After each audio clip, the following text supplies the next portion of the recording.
Welcome back to another Dislyte video, and today we have a big update. Patch 3.2.3 is out. We're gonna look at the details. It's coming out May 2nd, so we're gonna look at the new characters plus all the changes. Let's do it. Let's get right into it. Right, new Esper Yuhime Izanami, 5-star Inferno. Yuhime is a fighter with accent to significant single target and AoE damage, so both. That's good. Ability 1, Nether Jewel, deals damage to one enemy based on attack. Gains immunity. When having Hell's Hand, deals extra damage based on attack at the cost of all Hell's Hand stacks. So I'm guessing that's going to stack up. I'm guessing Hell Hand is going to stack up depending on how many times you use an ability, but we'll see. Ability 2, Deathgate, deals damage to all enemies based on attack. Inflicts defense down when having Hell's Hand. Deals extra damage based on attack at the cost of one Hell's Hand stack. Okay, so what I'm seeing here is a big pattern of Hell's Hand. I want to see where this goes. Ability 3, this would be his ult. Deals damage to all enemies 2 times based on attack. So twice AoE. The first hit inflicts diseased. The second hit reduces a percentage of enemies' max HP before dealing damage. Gains a certain number of Hell's Hand stacks based on the total number of enemy debuffs. So with this character, you're gonna want to probably ability 2 then ability 3. If you inflict him with disease and run him with someone like Gabriel, who's doing defense down as well. Well, he's doing defense down here, so don't run him with Gabriel. I'm stupid. Right, run him with somebody that can inflict disease, somebody that can inflict whatever, right? Whatever debuff, attack down. Try to get as many debuffs and then ult. So the recommended probably is going to be ability 2 to ability 3. Let's see. Hell's Hand extends all Yuhime's buffs at the start of her turn. Stackable with a limit. Okay, so stackable with a limit. Guessing like 5 or something like that. I want to see. Is there an awakening around here? It's not showing me the awakening change.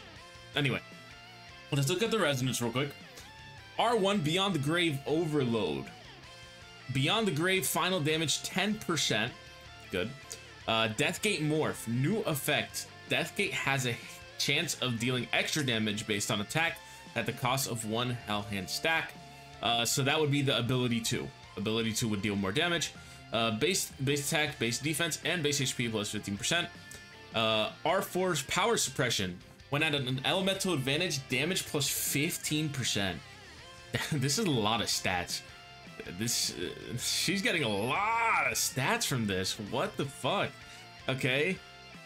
And then Resident 6, new effect, Nether Jewel. Has a chance of not consuming Hell Hands while dealing extra damage. Now, that's really good. That's really good, but unfortunately it is R6. If that was an R2, dude. Dude.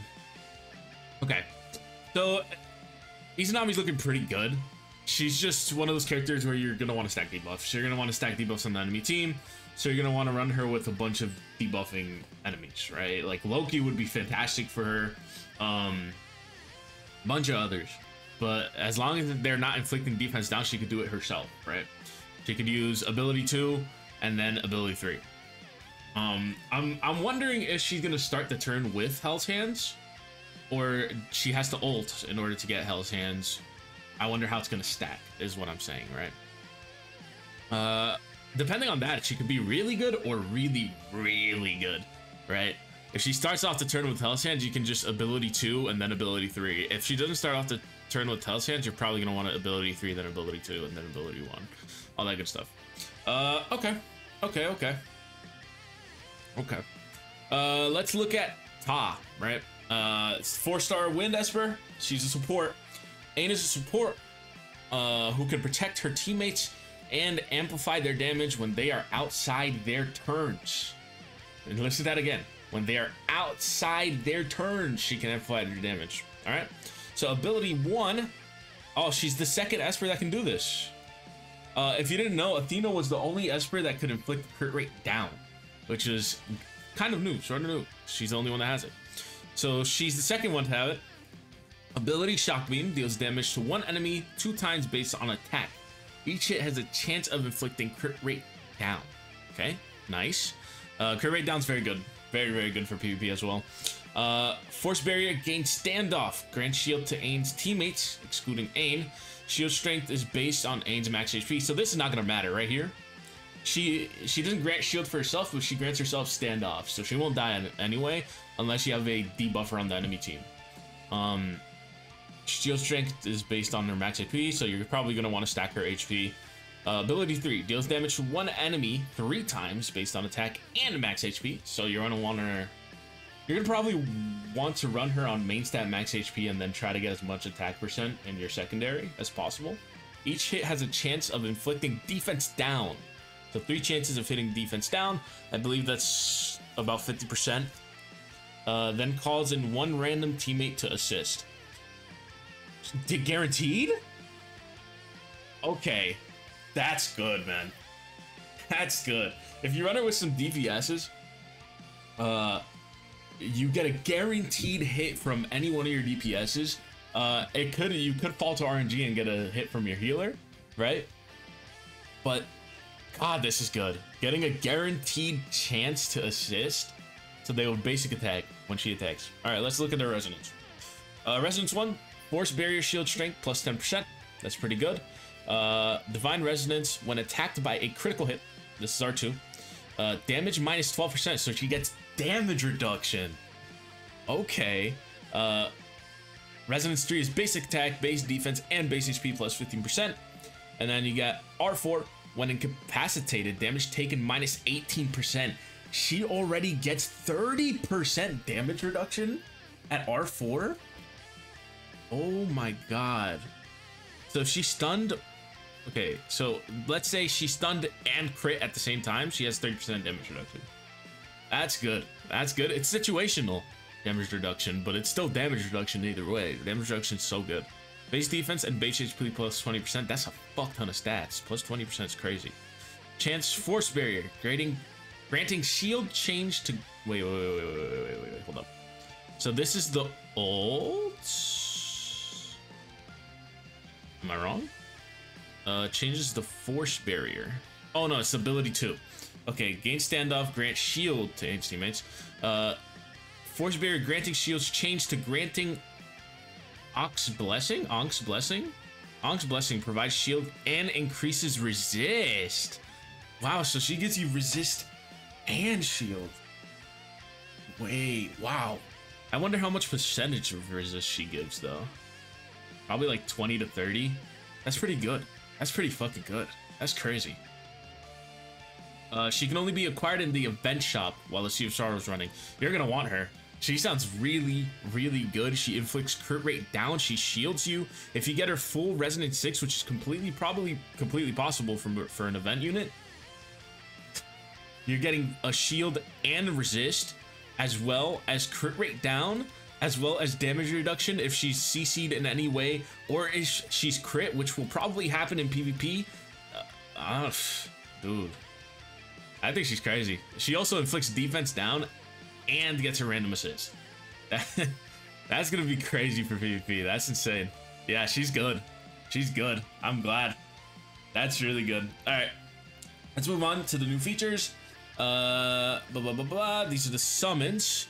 Added new tactics exams for Sobek, Chen-Chi, Coquette, Embla, and Jinhee. Okay, nice. Some free stones, basically. Let's read about the event, though. Sea of Sorrow event runs through May 2nd to May 19th. If you don't know, we're getting 2 patches that are related to each other. So May 23rd or 22nd is the day when we are getting the part 2. So it's going to run from May 19th. We're going to have a couple gap days, and then we're going to run into the second half of the celebration, right? Following Tan Xuan and Tever's footsteps to find clues about the assassin organization, the Crows on a luxury cruise ship. That is the premise. Unlocks after killing your story 416 on easy mode. Everybody has that, mostly everybody. The map and entrance of events, assassination contracts, and crisis training will be unlocked during the event. So it's just time gated as usual. The event map contains 5 chapters. Their own agenda, Lies in the Night, Slide Trial, Curse Melody, and The Hidden Truth of which Curse Melody unlocks on the second day of the event. The Hidden Truth unlocks on the third day of the event. Yeah, so it's time gated as usual. You have to wait a couple hours after finishing the first part. You got the second part and the third part. Nice, good. Let's see the rewards. Player ratings to get rewards such as Shimmer Records, nice, Gold Records, and Inferno Records, standard. In addition, player ratings, there are also division rankings and world rankings. Top players in their division will be rewarded with Legendary Abilimon. There's gonna be a leaderboard for this? Have we seen that in an event before? An event leaderboard? Interesting. Okay. Top players in their division will be rewarded with Legendary Abilimon, Gold Records, Nexus Crystals, and more rewards. Jeez, okay. Okay. There's gonna be the event shop. Reincarnation Tower will be unlocked during the event when you can choose where you can. So this is the auto battler, right? You can choose from random espers for actions to fight, win battles and complete missions, win reincarnation points, which can be redeemed for gold records and other awesome rewards.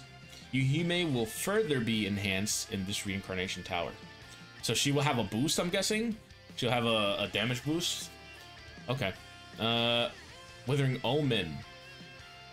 Warning, countless Holy Stone Tyrants flood out the Withering Miracle, posing a great threat to the city.